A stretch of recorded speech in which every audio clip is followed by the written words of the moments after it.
Thank you everybody for joining us today. It's very exciting to be moving our conversation about the donut in Victoria forward. Last time we met with many of you in June, we had folks from Amsterdam and Nanaimo and the UK talking about what the donut is. And today what we've had an opportunity over the past intervening time to actually modify a donut for Victoria and build off some of those international models. And we've got some data to share with you today that we want to workshop and discuss. So I'll start with first slide, just a little bit about the Community Social Planning Council.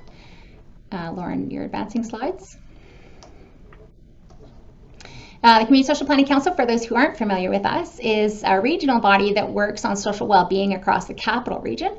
We bring people together to talk about community issues like we are today. We conduct community-based participatory action research like we've done with the donut. And we support community and regional planning processes, which we hope is going to happen next around the donut. Next slide. Some of the things we work on at the council are housing and homelessness, sustainable communities, poverty reduction and a fair economy, and community development and capacity building for nonprofits.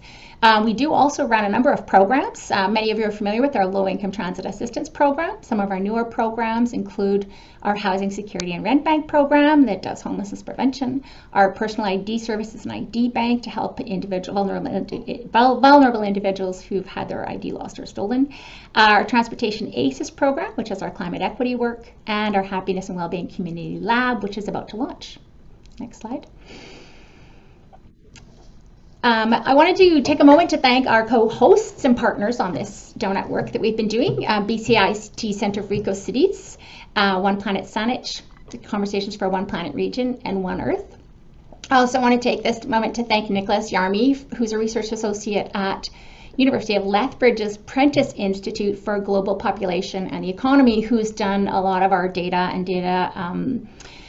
development around the donut and developing some of the donut images. So thank you, Nicholas. Next slide. So what we met with you guys about last June, or many of you, was what the donut is. But for those who weren't able to be at that session and aren't familiar with it, we'll do a quick refresher. The donut is an economic concept that looks at our social and environmental boundaries. So on the outside of the circle is our ecological ceiling. We don't want to exceed the thresholds of our local ecological boundaries. And inside the donut, the middle, is where we're failing to meet our social thresholds. So you don't want to be inside the donut because that means you're failing to meet your basic needs and quality of life thresholds. So the idea is to live within the green area of this image, which is the actual donut space of a safe and just space for humanity, where we're meeting our basic human needs and a basic quality of life while not exceeding our ecological limits. And it really is about providing a decent standard of living, thriving in balance while using a fair share of the world's resources. Next slide. So in the interim since we last met, Dan O'Neill, who's at the University of Leeds, and a team that included Kate Raworth, who developed the donut concept, and Andrew Fanning, who was a part of the donut development team, I've been working with Dan O'Neill, who's actually a U of Vic alumni, so from our hometown here, and a Canadian. And he worked with them to develop thresholds for the donut so that we would have really good numbers for what we're exceeding on our environmental thresholds. And he also helped to prioritize 7 indicators of environmental pressure and 11 indicators of social performance. And one of the benefits of developing these prioritized indicators is part of the donut process in many regions has been to really workshop, and Nanaimo has been doing this, workshop a set of local environmental and social thresholds and values and goals that are really contextual to the local level and your environmental and social sort of thresholds and boundaries. But what Dan O'Neill's team did was developed a key set of priority ones that could be used for international comparisons. So although this may be an oversimplification for some people's perspectives around what we could be looking at for environmental or social metrics, it does give a really great opportunity for international comparisons, and it creates a much simpler visual than the broader donut metrics often do. So we've chosen to use this model to develop the Victoria donut image and thresholds. those indicators of environmental pressure were developed based on international standards, and they included a per capita. The thresholds are set on a per capita basis. Now, some people would say that we should be looking more at historical rights or historical responsibility around overconsumption and underconsumption or sufficiency.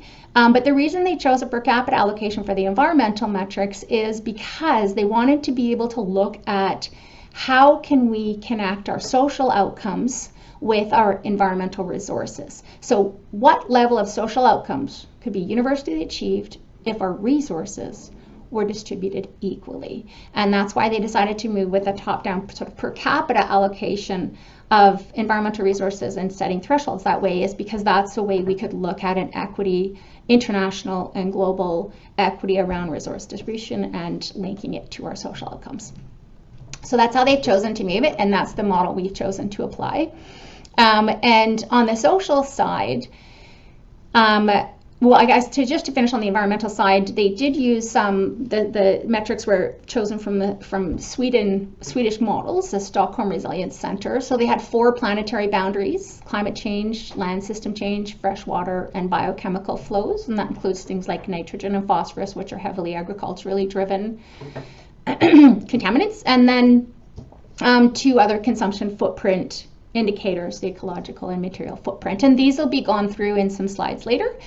And the social indicators were chosen based on Kate Raworth went through all of the submissions to the Rio +20 conference and looked at the 11 social issues that were mentioned in at least half of the submissions to the Rio conference. So really was looking at basically qualitative data, what priorities are by international delegations presenting to Rio, and use those to define a social foundation for safe and just space.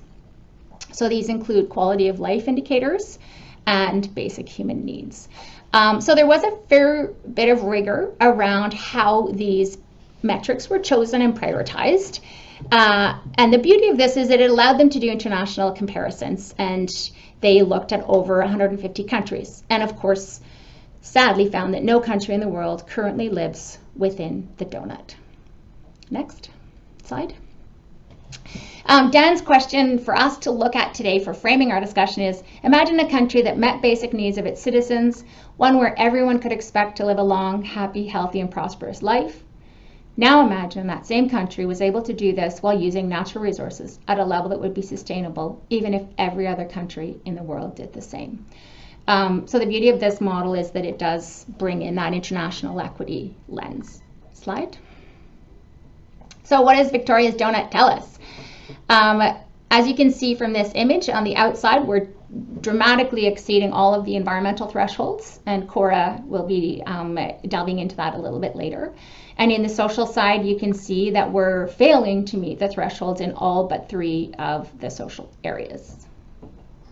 Next slide. This is a slide that just shows where the ecological limits are being exceeded and by how much. And as I mentioned, Cora will be delving into that in more depth. Next slide. So within this one, you can see the social, and I'll speak a little bit more to this perspective.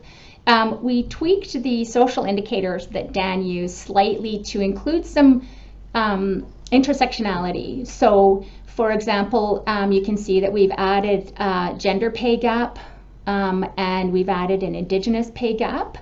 And we felt like in the Canadian context, it was really important to step away from the law of averages and recognize that from multiple perspectives, there's the average doesn't reflect the experience of groups from gender, age, cultural, and ethnic backgrounds, and we needed to pull a little bit of that out.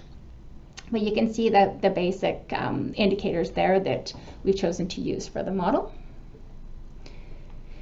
Here's a table that breaks out some of the ways we've measured those and where the gap is. So you can see that the gap between meeting the threshold where we're at and where we would want to be on those thresholds is what's being reflected in the middle of the donut. And we'll be doing a report subsequently with all of this because it's a lot to cover in a session today. This is just to give you a taste of it, but our team will be putting together a written report that will give you this in more detail down the road. Next slide. On the intersectional data, just to break out, to give you a taste of some of the intersectionality by age, gender, culture, and ethnicity, you can see that unemployment in Victoria for folks from different ethnic and cultural backgrounds is very different than that from the average. And the same with median income. You can see that it's significantly different and lower by ethnic and cultural diversity. Next slide. And the same with the prevalence of low income. You can see by age here that youth, so 0 to 17 and 18 to 24 are disproportionately concentrated in low income. You can also, of course, see that we've done a gender gap on all of these. The blue, light blue, and dark blue shows your gender gap. And again, the same with prevalence of low income after tax. And you can see that again by ethnic breakdown and gender, there's a significant difference in the prevalence of low income. So it's really important to ensure that as we move into discussing the social data and talking about action planning, that we really do bring an intersectional lens to all of that data and recognize that averages don't speak to everybody's experience. Next slide.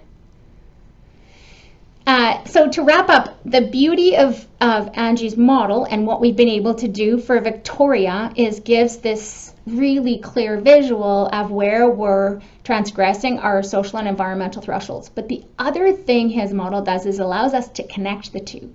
So you see across the bottom the 7 biophysical boundaries, and you can see going up to the side the social thresholds. In the top left is where we should be. Where the green donut is, meeting all of our social goals and basic needs and quality of life standards while exceeding none of our ecological thresholds. And that's based on our share of per capita global resources. And what you see is Victoria's in the bottom right, exceeding all of our boundaries while failing to meet more than 3 of our social thresholds. So, but what you also see in this image is that most of the other countries are also concentrated at the higher, as they move up on the social, they move up on transgressing the ecological boundaries. And this is the challenge that we pose to everybody to look at as we move forward in talking about the donut, is how can we uncouple our ecological impacts from our social boundary, our social thresholds, and meet our well-being in the region without exceeding our ecological boundaries, and move from the bottom right to the top left of this image as we move within the donut. Thank you very much. I'll let Cora go. All right, just sharing my screen. Yeah, we're going to be moving on to Cora Halsworth, as I said, who will be presenting on the environmental metrics and the One Planet data. And you can see my screen? Excellent. So I'm really pleased to be part of this session today. As Lauren and Diana mentioned, my name is Cora Halsworth. I'm Manager of EcoCity Initiatives at the BCIT Center for EcoCities, also Senior Associate with One Earth, with whom I'm leading One Planet Saanich initiative. A few of my colleagues are here today, so as we go through, if there's any questions that come up with chat, you might see some answers from them. Ryan Mackey from the Center for EcoCities and Doughnut Timmer from One Earth. So I'm coming to you today from Saanich on the unceded territory of the Lekwungen and Masonic peoples. And I'm really grateful to call this place home and hope that our work, and through our work, we can contribute to much needed reconciliation. So before we begin, a short bit of background about the Center for EcoCities.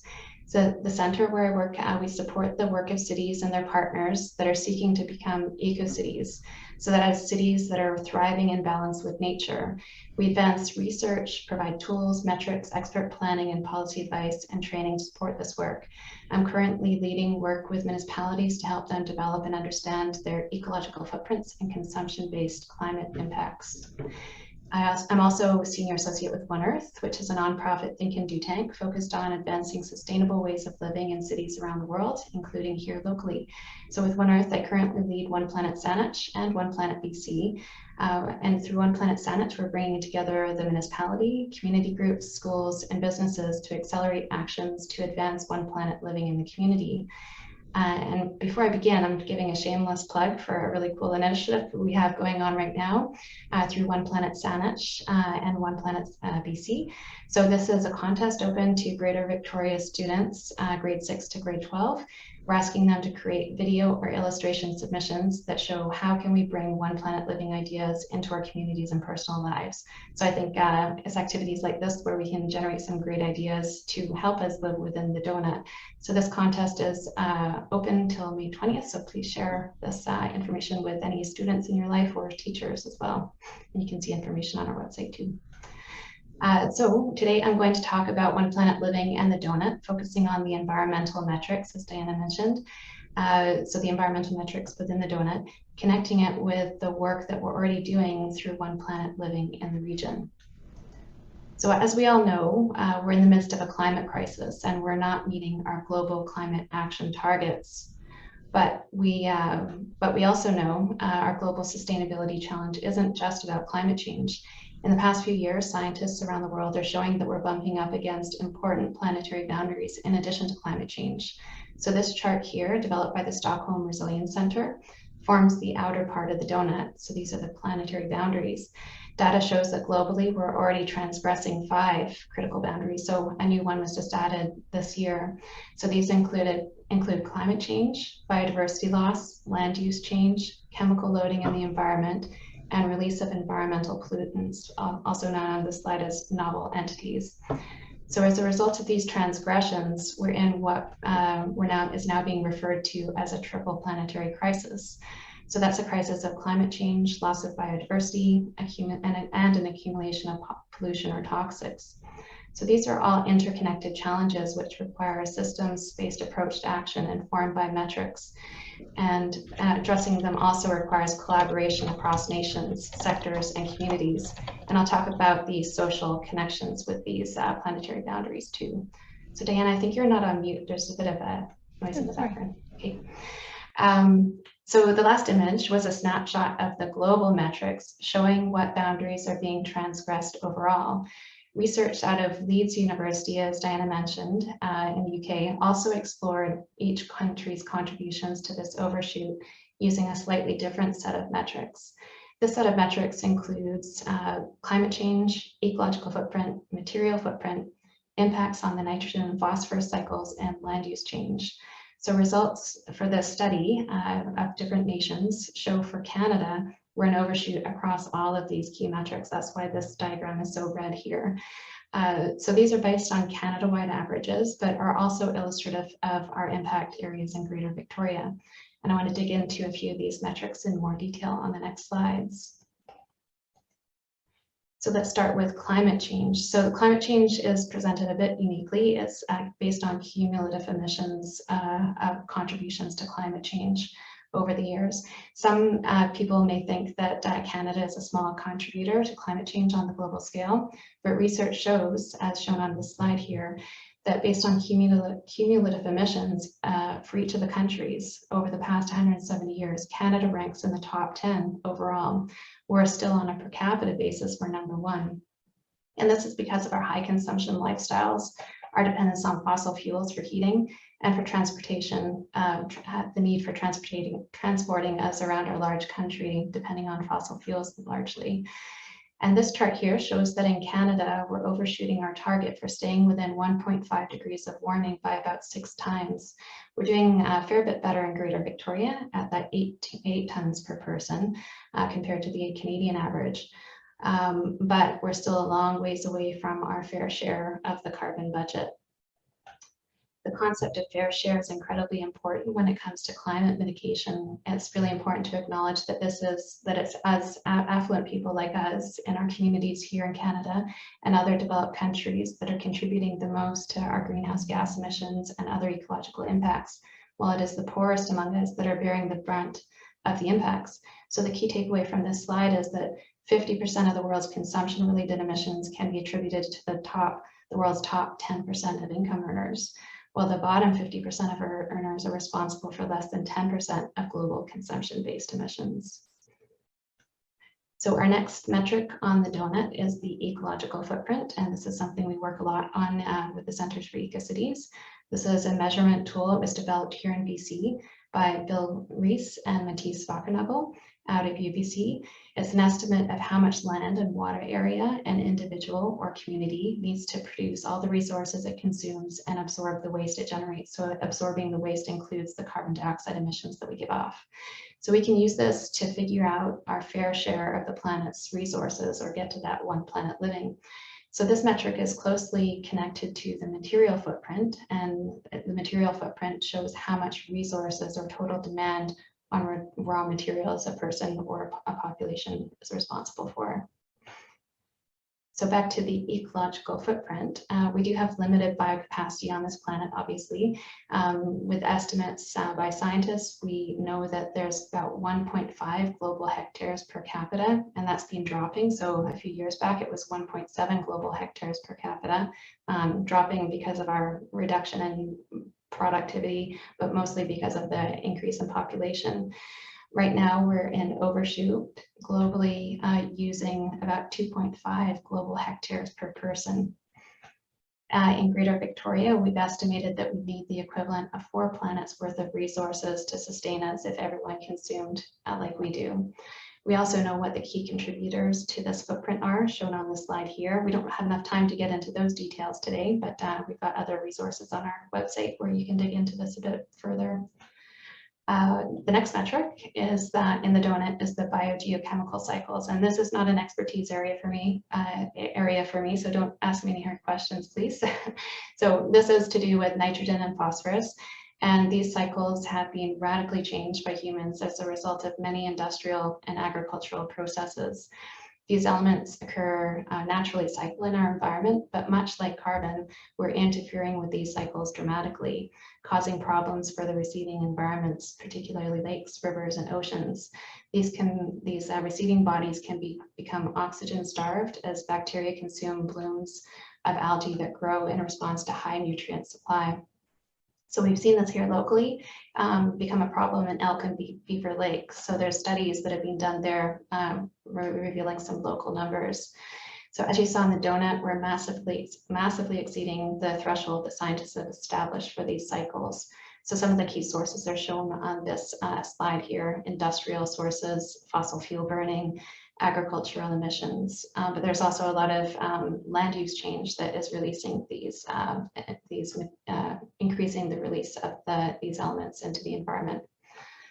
So the next metric in the donut is the conversion of land from its natural state through human use. So this includes conversion to agricultural land, grazing land, and built-up land. So this appropriation of land is one driving force behind reduction of biodiversity. It also impacts water flows and the cycling of important elements like those I just talked about: carbon, nitrogen, and phosphorus. So the planetary boundaries framework sets a target for the amount of forest cover remaining as a sustainable amount being 75%, but globally we're currently at about 50% and dropping.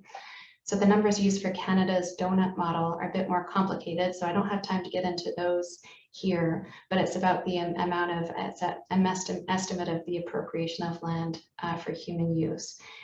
Either way you look at it, we're in overshoot on these metrics. And it would be really interesting to look at these a little bit more detail with localized numbers. I also wanted to flag that, and I mentioned this at the beginning, that new planetary boundaries, they've just announced that this boundary for novel entities or chemical releases was just deemed as being exceeded. And this is because they argue that the annual production and releases are increasing at a pace that outstrips global capacity to assess, let alone manage these novel entities. It sounds kind of complicated, but this is things like plastics and chemicals that are produced by humans. So really important to focus our efforts here through plastics reduction, applying the precautionary principle and the development of new products and processes that result in the release of potentially toxic materials, looking at our consumption habits related to these things, and also building more circular economy and zero waste initiatives to eliminate the production and release of these materials. So let's bring it back to the donut again. our key challenge is working towards meeting the needs of all within the means of the planet. So this means making sure no one falls short on life's essentials like food and housing and healthcare, and going beyond to make sure we all have a quality life with well-being, while ensuring that collectively we don't overshoot the regenerative capacity of the Earth. So collectively, we're drawing down the Earth's resources faster than the Earth can replenish. But at the same time, many people around the world aren't meeting their basic needs. So to achieve this one planet living, we need to follow this shrink and share model. Well, shrink, share, and regenerate. So I've taken liberties here with Kate Raworth's Doughnut model in this image to show what I mean by shrink, share, and regenerate. So I hope she doesn't mind. One planet living can be achieved when we reduce that consumption, reduce the consumption of over-consumers, and redistributing resources to those that aren't meeting their basic needs. Simultaneously, we need to work at regenerating nature's depleted stores, which we've been significantly drawing down since the beginning of the Industrial Revolution. So through the shrink, share, and regenerate approach, we can build a new balance and achieve one planet living. Really wanted to flag here that cities present a massive opportunity. The concentration of people in cities provides huge opportunities. Cities provide efficiencies of scale, like making transit more cost effective, enabling greater opportunities in the sharing economy, like car and bicycle sharing, circular economy opportunities for businesses where one business's waste can become another's resource. But we're not yet fully exploiting these efficiencies, and our cities are draining the resource bases of our planet globally. So we need to transform this from this city-nature relationship from a take-make-waste system to a circular regenerative system. And you can think of this in biological terms as shifting from a parasitic relationship to a symbiotic partnership, where we're net contributors to ecosystem function. One other note here is that there has been recent research from UN International Resources Panel that found that we can decrease resource use in cities by 80 to 90% when compared to current business as usual practices by relying on these key levers of change. So they modeled that increasing the productivity of urban systems by as much of a factor of 10, we can urbanize in a way that creates wealth and eliminates poverty while reducing the pressure we are placing on the planet. So before I hand over to Trevor, I just wanted to reconnect this back to some of the work we're doing in Saanich through One Planet Saanich. We're using the One Planet Living framework to engage the municipality, community groups, schools, businesses to work together around a vision for sustainability based on this concept of One Planet Living, using the 10 One Planet Living principles shown here, as well as the core metrics, the ecological footprint and zero carbon energy. So this approach aligns well with the Doughnut economics model. It's about creating a world full of communities where people have the opportunity to live happy, healthy lives within the limits of the planet. And based on the work of the Doughnut, I would like to see us add a few new metrics to this model and approach, namely looking at the nitrogen and phosphorus cycles, land use change, and release of toxics, to recognize that we are transgressing more than the ecological footprint and zero carbon, climate impacts boundaries. So we're now going to walk through a discussion. Trevor's going to walk us through a discussion of what the Doughnut tells us for Greater Victoria, looking at how we can focus our actions to ensure people thrive locally and globally, and that we are enabling our local environment and the Earth as a whole to survive. And just bringing back those One Planet Living principles that we're using in One Planet Saanich and through One Planet BC, you can see that this framework aligns well with the Doughnut model, looking at how we can explore to build a thriving people and a thriving planet. So for example, from the social, we can ensure health and well-being locally and globally, to the environmental, ensuring that our land and nature and wildlife are thriving locally and globally, and that we're considering our local climate impacts as well as global climate impacts. So thank you. I threw a lot at you there. So if there's any questions, please, hope you can type them in the chat, and we'll have some time for questions after too. Or is it time for questions now? Oh, I guess, thank you. No, Trevor's going to jump in. I don't know if there's a slide for, Lauren's going to put up a slide for Trevor. There you go. Yeah, thank you. So thanks to Diana and to Cara and to the team working behind the scenes to make this all work. what you see in front of you here is based on an approach developed by the Doughnut Economy Action Lab in Oxford that Kate Raworth has set up. And it's in a process that they refer to as a city portrait. And what it does is it really asks for very simple questions, 2 of them social, 2 of them ecological, 2 of them at a local level, 2 of them at a global level. And that's really what we want to start exploring, both through this webinar, but more importantly in the weeks and months ahead. What does all of this actually mean for what we do here? And so if you take those 4 questions, we need to be thinking about, at a local social level, what action is needed to enable all people to thrive in this region. Now, the social indicators that we use in our version of the Doughnut economy model are a little bit different from the global in terms of their scales, because at a global level, for example, the poverty indicator is $5 a day, which clearly doesn't work in a country like Canada. So some of those have been adjusted to make more sense of what's happening here.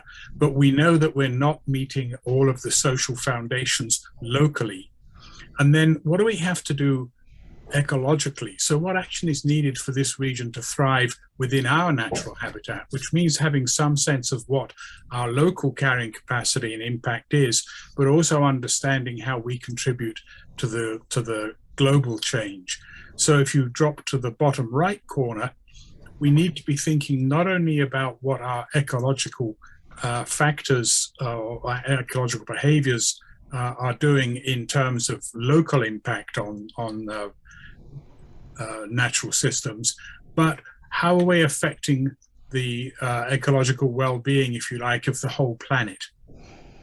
And then finally, bottom left, we need to be thinking about what is it that we are doing here that is impacting on the ability of people in the rest of the world, and particularly in low-income countries, to meet their well-being and needs and their social foundation. So we have a dual responsibility. We need to be thinking locally and acting locally, but we also need to be thinking globally about what our local actions do. And Cora has said we have an ecological footprint locally of about 4 planets worth. Canada is closer to 5 planets worth. Think about that for a moment. What that actually means is that if the rest of the world lived the way we do here in Victoria, we'd need another 3 planets. If they lived as Canada as a whole lives, we'd need another 4 planets. Those planets are not out there. So what we are going to have to do is learn to live within that ecological boundary. And you saw just how greatly we exceed that with those red areas outside the circle. So we're going to have to, as Cora said, shrink. But how do you shrink in a way that doesn't also shrink your social foundation, in fact, actually grows it? And when we talk about shrinking, if our ecological footprint here is 4 planets worth, we're going to have to reduce our ecological footprint by around 75% to get down to 1 planet's worth. That's a very, very big transformation. A good chunk of it is carbon. So going to a net zero carbon economy will take us a good way towards that, but there's much more to it in what we're talking about than just carbon. So those are some of the questions that we want to start exploring both with you today, and you're very welcome to put questions in the chat box, or when we get in a moment to questions, to raise your hand. And if you look at the bottom right hand corner of your screen, you should have a reactions button that enables you to, when you click on it, one of the options is to raise your hand. So these are the questions we want to ask, but I want to put it in one other context first. If I could have the next slide, please, Cora. And that is this. This is from the Worldwide Fund for Nature's 2014 Living Planet report, and I've always found it very helpful. As the slide said, ecosystems sustain societies that create economies. It does not work the other way around. In our society, we have tended to put the economy in a dominant position. We talk about GDP, the Minister of Finance is the most important minister after the Premier. The budget gets more attention than anything else. We think about the economy a lot. What we don't do is put it in the social context or in the ecological context. And we need to understand, as this says, that it doesn't work the other way around. Economies don't create societies that sustain ecosystems, just the opposite at the moment. We need to get to a position where the economy is consistent with meeting a social foundation and meeting an ecological ceiling. And that is going to involve us in not just significant economic change, but significant social change and ultimately changing core values. And we need to be starting to talk about that. So Conversations for a One Planet region, the whole point of that name and our work is how do we get people talking about this? Right now, we're not doing so. So that is the challenge that we face. And if you could just release that for a moment there, Cora, I will just very quickly share one final slide to put it in social or global context. Guess that's not going to work. Sorry, you'd like to share your screen? Yeah, you can go ahead. Yes, I need you to release. Oh, you should be able to. There you go. While Trevor's getting his screen up for that last slide. There it is. Oh, there you go. So the point I want to make is simply this. These are 3 international donuts from the work that you saw earlier from